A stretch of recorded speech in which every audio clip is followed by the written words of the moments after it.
નમસ્કાર, આપ જોઈ રહ્યા છો નેશન પ્લસ ન્યૂઝ. હું છું આપની સાથે વિભિક્ષા પરમાર.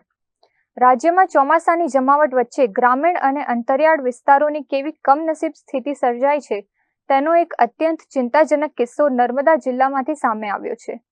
સગબારા તાલુકામાં પડેલા ભારે વરસાદના કારણે જનજીવન અસ્તવ્યસ્ત થઈ ગયું છે. સગબારાના ચિકાલી ગામની બહાર પાણી ફરી વળતા આખું ગામ સંપર્ક વિહોણું બન્યું છે.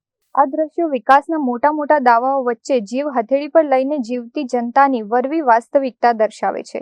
નર્મદા જિલ્લાના સાગબારા તાલુકામાં આવેલા ચિકાલી ગામની બહાર ચોમાસાની શરૂઆતમાં જ પૂર જેવી સ્થિતિ સર્જાઈ છે.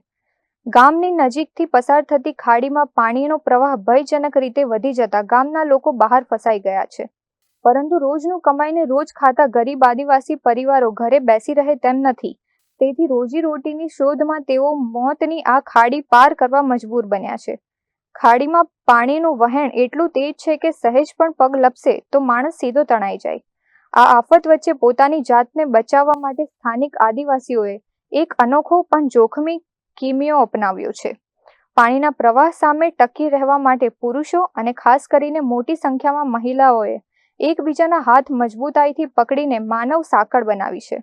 આ માનવ સાંકળના સહારે મહિલાઓ માથા પર સામાન મૂકીને ધસમસતા પાણીમાંથી માંડ રસ્તો કાપી રહી છે. સ્થાનિક રહીશોનો આક્ષેપ છે કે ચોમાસા દરમિયાન દર વર્ષે ચિકાલી ગામની આ જ પરિસ્થિતિ થાય છે. ગામમાં પાણી ભરાયા હોવા છતાં વહીવટી તંત્ર તરફથી હજુ સુધી કોઈ રાહત બચાવ કામગીરી કે અવરજવર માટે વૈકલ્પિક વ્યવસ્થા કરવામાં આવી નથી.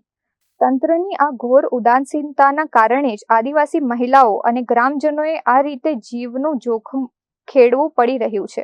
આ અહેવાલ બાદ નર્મદા જિલ્લા વહીવટી તંત્ર જાગશે અને ચિકાલી ગામના લોકોની સુરક્ષા માટે તાત્કાલિક પગલાં ભરશે કે કેમ એ હવે જોવાનું રહ્યું. Deepak Jagtap, Nation Plus News, Narmada. સમાચારોના સતત અપડેટ મેળવવા માટે અમારી નેશન પ્લસ ન્યૂઝની યુટ્યુબ ચેનલને સબસ્ક્રાઇબ કરો, બેલ આઇકન દબાવો અને જોડાયેલા રહો ફેસબુક, ઇન્સ્ટાગ્રામ અને ટ્વિટર પર.